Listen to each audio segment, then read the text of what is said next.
자, 여러분 이번 시간에는 공통수학 1의 2차 방정식과 2차 함수 단원에서 그 2차 방정식과 2차 함수의 관계에 대해서 좀 얘기를 해보려고 합니다. 얘네가 대체 어떤 관계를 가지길래 고등 수학에서 이렇게 다루게 되는지 좀 생각을 해보면, 여러분들 2차 함수 그래프를 그려보면 이런 모양이죠. 포물선 모양. y는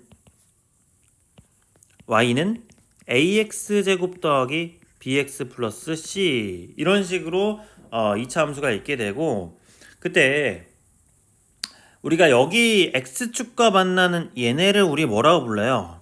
알파와 베타라는 이 녀석을 우리는 x절편이라고 하는 거 맞죠? x축과 그래프, 2차 함수의 그래프가 만나는 거를 우리는 x절편이라고 하는데, 이 x절편을 우리는 어떻게 구하냐? y에다가 뭐 집어넣고 y에다가 0을 집어넣었습니다. 이 식에 y에다 0 집어넣고 그때 나오는 x 값을 우리는 x절편이라고 해요. 자, 봐봐요. 자, 한번 구해봅시다. x절편 구하는 것. 자, x절편 구하려면 y에다가 0 대입. 그러면 뭐가 되는 겁니까? x절편이 나오죠. 다시 말해서 x절편이라는 거는 y가 0일 때의 x값, 그러니까 뭐 콤마 0이 되는 거예요. 그 좌표가. 그쵸? 그러면 y에다 0을 대입하는 순간 ax 제곱 더하기 bx 플러스 c는 0이라는 뭐가 탄생하게 되는 거예요? 2차 방정식의 모양이 탄생합니다. 그러니까 쉽게 말해서, 진짜 간단히 말하면 2차 함수라는 것과 2차 방정식의 관계는 사실 서로 똑같아요. 근데 y에다가 뭘 대입한 거예요? 0을 대입해서 우리는 이 2차 방정식을 가지고서 이 2차 함수의 x절편을 구할 수 있게 된다. 그죠? 조금만 더 이어서 계속해서 x절편을 구해보도록 하겠습니다. 자, 이 상태에서 우리가 x절편을 바로 구하는 게 아니라 또 이 2차 방정식을 인수분해해야 되죠. 그래서 x-알파, x- 좀 붙여서 x-베타는 0의 형태로 인수분해가 되고, 이때 이 x값인 알파 또는 베타가 바로 이 2차 함수의 y절편이, x절편이 된다라는 겁니다. 그래서 결국에 x절편이라는 거는 y는 0일 때 x값이 되는 거 맞죠? 그죠? 그리고 이걸 좌표로 표현하면 알파 콤마 0과 베타 콤마 0이 되는데, 이 녀석들이 바로 어디 그래프에 어떻게 표현이 되냐? 이런 식으로 표현이 되는 겁니다, 지금. 그러면 이 상황을 정리하자면, 자, 2차 함수라는 거는 이 좌표 평면에 그래프를 그리기 위해서 나와 있는 어떤 지도라고 표현해 주면 돼요. 아니, 설계도라고 표현을 하면 됩니다. 설계도. 그리고 2차 방정식이라는 건 이 설계도에서 x축과 만나는 이 교점에 뭐를 구하기 위해서 x절편, 곧 x좌표를 구하기 위해서 쓰는 것이 이 2차 방정식이고, 그 x절편은 어떻게 구하냐? 이 2차 방정식에 인수분해를 해서 그 실근을 구하게 되면 그게 바로 x절편이 된다라는 겁니다. 그럼 지금까지 우리가 2차 방정식을 통해서 구했던 실근, 근, 해라고 불리는 것들은 결국 뭐였냐? 함수 입장, 그래프 입장에서 보게 되면 x절편을 구했다라는 거예요. 이해됐나요? 그래서 정리할게요. 결론적으로 자, 이렇게 우리가 생각을 할 수 있는 겁니다. 자, 2차 함수 y는 ax제곱 더하기 bx 플러스 c, 요거의 x절편은, 이거 좀 지우겠습니다. x절편은 2차 방정식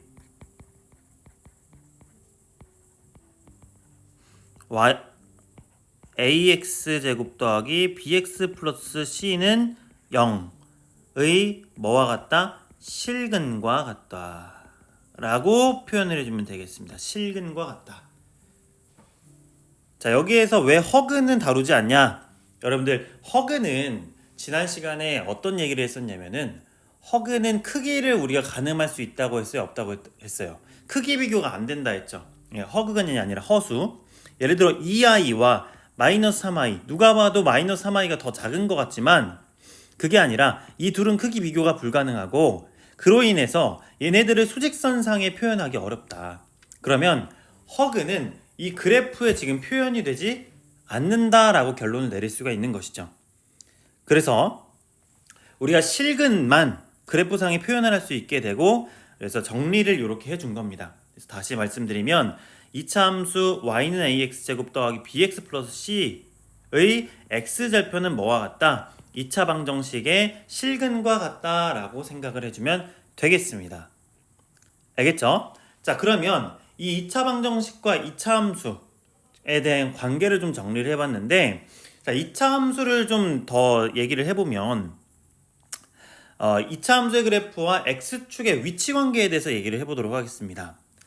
자, 이 위치 관계는 뭐로써 우리가 정의를 내릴 수가 있냐면 판별식에 의해서 정의가 내려집니다. 그래서 판별식 d가 0보다 크거나 d가 0과 같거나 d가 0보다 작거나 이럴 때 우리 d가 0보다 클 때는 서로 다른 두 실근을 가졌던 거 맞죠? 그죠?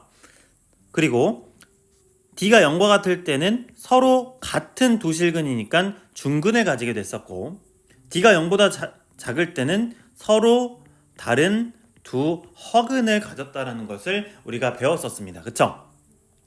그럼 봐봐요 여러분. 서로 다른 두 실근이라고 한다면 근이 몇 개예요? 두 개죠. 그러면 근이 두 개라는 건 위에서 우리가 이렇게 배웠으니까 근이라는 건 결국 2차 함수의 뭐와 같다? x절편과 같다. 2차 방정식의 실근이라는 건 2차 함수의 x절편과 같죠. 그럼 여기 실근이 두 개 있다라는 건 뭐예요? x절편이 두 개 있게 그래프가 그려진다라는 겁니다. 이런 식으로.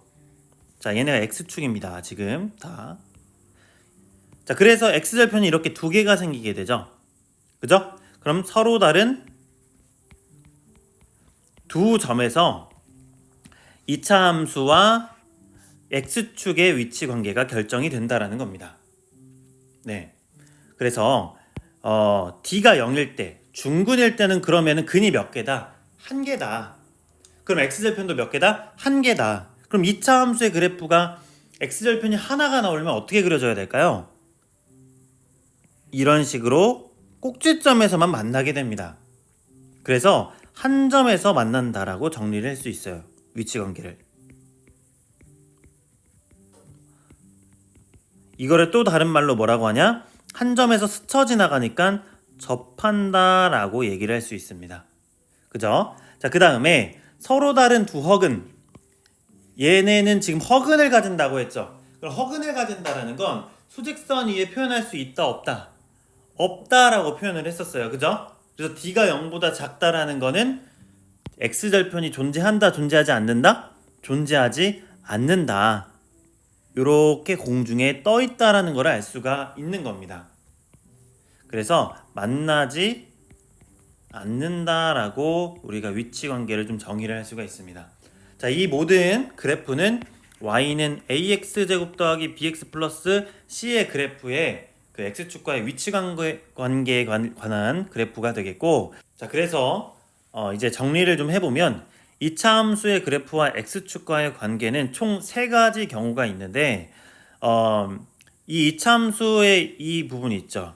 여기에 식을 판별식에 집어넣었을 때 0보다 큰 경우에는 서로 다른 두 점을 만나게 되는 거고 0과 같은 경우에는 한 점 접하는 것이 되는 것이고, 그리고 0보다 작은 경우에는 이렇게 공중에 붕 떠 있다라는 걸 알면 되겠습니다. 그래서 여러분들은 이 판별식이 이런 경우에는 그래프가 이렇게 그려진다라는 것도 알아야겠지만 그래프가 이렇게 될 경우에는 판별식이 이렇게 되는구나라는 것도 알아야 돼요. 그러니까 이 그래프를 스스로 한번 그려보세요. 각 상황에 따라서 그래프가 어떻게 그려지는지, 그리고 그 그래프에 따라서 판별식은 어떻게 되는지 생각을 해보면 되겠습니다. 그래서 2차 함수의 그래프와 2차 방정식의 그 관계에 대해서 한 번만 더 생각을 해보면 결국에 2차 방정식과 2차 함수의 관계는 2차 함수의 y절편이 2차 방정식의 실근과 같다. 그래서 그걸 이제 판별식과 맞물려서 우리가 이 2차 함수의 그래프의 모양이 x축을 기준으로 해서 세 가지로 나뉘게 되는데, x절편이 두 개일 경우에는 근이 2차 방정식에서 근이 두 개라고 생각을 해서 d가 0보다 크게 되는 것이고, 그리고 x절편이 하나인 경우, 지금 여기 빨간색 하나 찍을게요. 이렇게 하나인 경우에는, x절편이 하나인 경우에는 근이 한 개이기 때문에 그래프가 x축과 접한다라는 거고, 허근이라는 것은 존재하지 않기 때문에 x절편이 존재하지 않는다라는 것이기 때문에 실근이 아닌 허근이 존재하게 된다라고 이렇게 그래프를 정리할 수 있게 된다라는 것이죠. 이해됐나요? 네. 자, 이렇게 2차 함수의 그래프와 x축에 대한 위치관계, 그러니까 x축과의 교점이 어떻게 생기게 되는지 그 모양에 대해서 좀 얘기를 해봤는데, 자, 이번에는 2차 함수와 1차 함수 그래프의 교점에 대해서 얘기를 해보려고 해요. 자, 보세요. 2차 함수는 이런 식으로 생겼죠? 아래로 블록, 그죠? 그리고 1차 함수는 직선입니다. 그죠? 직선, 이렇게. 자, 2차 함수의 식은 y는 ax제곱 더하기 bx 플러스 c로 생겼고, 1차 함수의 식은 y는 mx 플러스 n의 형태로 생겼을 겁니다. 그죠? 그러면 그때 이 둘이 만나는 이 교점, 그거의 x좌표 알파와 베타를 우리가 어떻게 구할 수 있을까? 요거에 대해서 생각을 해보려고 하는데요. 자, 보세요. 일단 결론부터 얘기하면은 여기 뒤에 있는 ax제곱 더하기 bx 플러스 c 그리고 mx 플러스 n을 얘네를 합체를 시킵니다. ax 제곱 더하기 bx 플러스 c는 mx 플러스 n이다 해가지고 우변을 좌변으로 다 옮겨서 ax 제곱 더하기 b 마이너스 m x 플러스 c 마이너스 n은 0. 즉 얘도 뭐예요? 지금 2차 방정식이죠. 2차 방정식. 요거의 실근을 구하게 되면은, 즉 x 값을 구하게 되면은 우리가 이 교점의 x좌표를 알 수 있게 된다라는 겁니다. 자, 이러한 발상을 어떻게 하게 되냐면 결국엔 이 y 값이 같음에서 출발을 하게 되는 거거든요.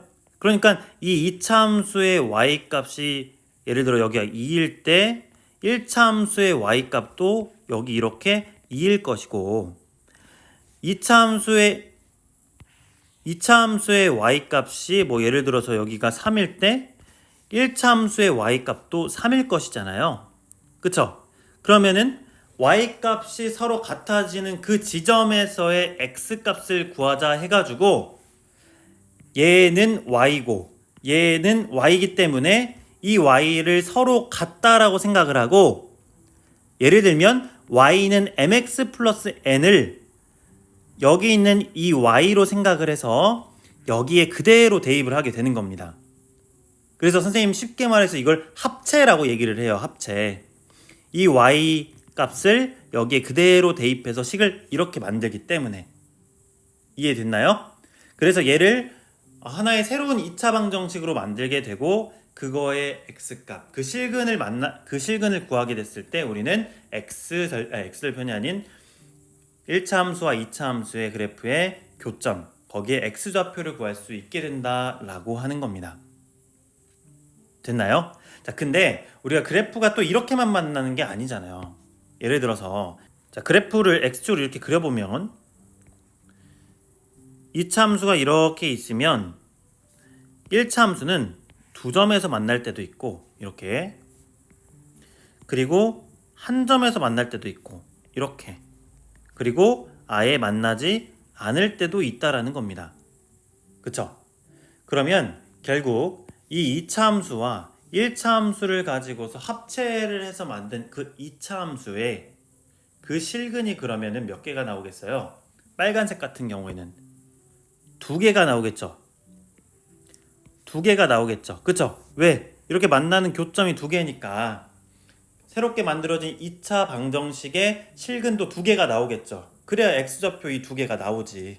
그 좌표가. 그죠? 그리고 얘 같은 경우에는 몇 개? 한 개가 나올 거고, 이 파란색 같은 경우에는 교점이 없으니까 0개가 나올 거랍니다. 그죠? 그럼 아까 우리가 만들었던 이 새로운 2차 방정식을 생각을 해봤을 때, 얘 봤을 때, 얘를 판별식 D에다가 집어넣었을 때 이렇게 교점이 2개인 경우는 D가 0보다 크게 나올 것이고, 그리고 교점이 하나인 경우에는 중근인 D는 0일 것이고, 그리고 교점이 없는 경우에는 D가 0보다 작게 된다라는 겁니다. 근의 개수가 곧 교점의 개수와 같기 때문에. 이해됐죠? 자, 그래서 우리가 2차 함수와 1차 함수 그래프의 교점을 어떻게 구하게 되냐? 2개의 식을 합체를 해서 거기서 나오는 우리는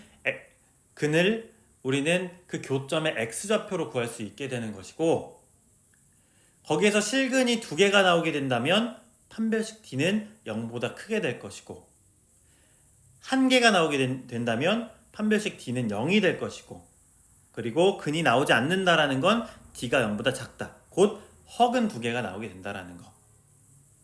교점이 없다라는 것이죠. 이해됐죠? 이렇게 해서 오늘 2차 함수, 그리고 2차 방정식, 2차 함수와 1차 함수의 관계, 뭐 이런 것들을 좀 정리를 해보았는데 아마 조금 어렵게 느껴질 수 있습니다. 그래서 여러분들이 내가 이걸 잘 익혀보려면 이 그래프를 직접 그려보고, 그리고 그 선생님 그려준 표 있죠? 그 표도 한번 외워가지고 스스로 한번 그려보면은 이게 머릿속에 정리가 되어가면서 이게 이렇구나 라는 걸 알게 될 거예요. 그래서 그냥 단순히 영상만 한번 보고 문제 바로 풀려고 하지 말고 이 내용을 내가 한번 외워보려고 하고 습득하려고 하는 그런 시간들이 필요하니까 그렇게 해주면 좋을 것 같습니다. 알겠죠?